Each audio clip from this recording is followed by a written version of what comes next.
যদি ইরান পারমাণবিক কর্মসূচি থেকে সরে না আসে এবং যুক্তরাষ্ট্রের সাথে সমঝোতায় না যায়, তাহলে সীমিত পরিসরে তেহরানের পারমাণবিক স্থাপনাগুলোতে হামলা চালাতে পারে হোয়াইট হাউস। 28 মার্চ এক প্রতিবেদনে এমনটি জানিয়েছে ইরানের সংবাদ মাধ্যম নূর news. Transactions from and to Iran.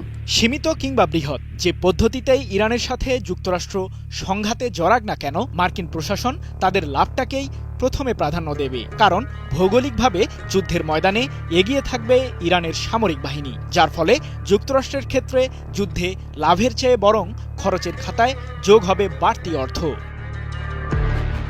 তবে মার্কিন প্রশাসনের হামলার বিরুদ্ধে ইরানের প্রতিক্রিয়া ঠিক কেমন হবে সে বিষয়েও রয়েছে প্রশ্ন, আর এর উত্তরও দিয়েছেন দেশটির পার্লামেন্টের স্পিকার মোহাম্মদ বাঘের ঘালিবাফ।